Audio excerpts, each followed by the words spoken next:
কোরবানি ঈদের পর থেকে আবার অস্থির পেঁয়াজের বাজার।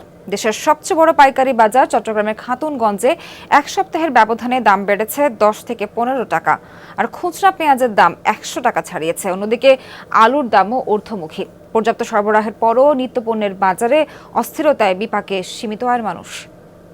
স্যান্ডেলিনা সো, রূপচর্চায় আভিজাত্য।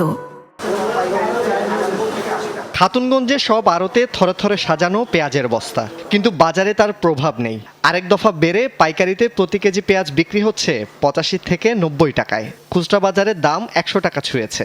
আড়তদারদের দাবি, আপাতত আমদানি না হওয়ায় বাজার দেশীয় পেঁয়াজের উপর নির্ভরশীল, তার উপর সরবরাহ কম। দেশি মালের উপরে এখন নির্ভর করতে হবে, আর বাইরের কোনো চীন, তারপর আপনার মিশর টিশর যেগুলো আছে ওগুলো সবগুলো বন্ধ। পর্যাপ্ত পরিমাণ আমদানি না হলে দাম বাড়বে। বাইরের থেকে পেঁয়াজের আনার কোনো সম্ভাবনা এখন পর্যন্ত হয় নাই। দেশি মালটাও একটু কমে আছে, এখন তো সিজন নাই। হ্যাঁ, আপনার সেজন্য দেশি মালটা একটু বাড়ছে। 2 কেজি 1 কেজি কাটতে যাবেন এক বস্তায়, এগুলো ভত্তা করি আর 100 টাকা বেচে। কোম্পানি 5 টাকা লাভের উপর বিক্রি করবো আমরা, 3 টাকা লাভের উপর বিক্রি করবো, 2 টাকা খরচ যাবে, 3 টাকা প্রফিট থাকবে। ওই হিসেবে খুচরা বিক্রি করতে হবে।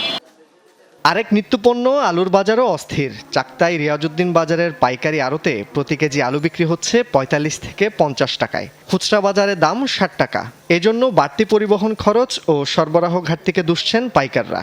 ঈদের আগে থেকেই বাড়তি, এখন সামান্য কিছু বাড়ছে। এটা বাড়ার কারণ হচ্ছে যাতায়াত খরচ একটু বাড়তি, গাড়ি ভাড়া একটু বৃদ্ধি, এই কারণে সম্ভবত কিছুটা বৃদ্ধি হয়েছে। গাড়ি কম আসতেছে, কোলেস্টোরের লেবার নাই, মাল সাপ্লাই দিতে পারতেছে।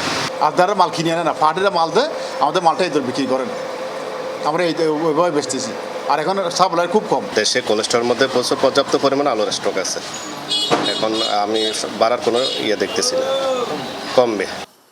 পাইকারিতে দাম বাড়লেই প্রভাব পড়ে খুচরা বাজারে। নিত্যপণ্যের মূল্য বৃদ্ধিতে সবচেয়ে বেশি কষ্টে আছেন সীমিত আয়ের এবং খেটে খাওয়া সাধারণ মানুষ। পারছেন না আয় ব্যয়ের হিসেব মেলাতে। আলুর দাম 55 টাকা 60 টাকা। এখন আমরা ভোক্তারা ভুগি, যেন আলু না নিয়ে কই লাউ নিয়ে চলে যাইতেছে, কি করবো? সরকার যদি কিছু করতে না পারে, আমাদের করার কিছু নেই।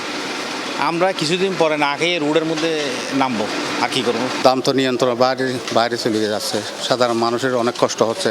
আমরা সীমিত আয়ের মানুষ, আমাদের অবশ্যই কষ্ট হচ্ছে। পর্যাপ্ত সরবরাহের পরও মূল্যবৃদ্ধির জন্য মনিটরিংয়ের অভাবকে দুষছেন ভোক্তারা। জুবাইদ ইবনে শাহাদাত, যমুনা নিউজ, চট্টগ্রাম।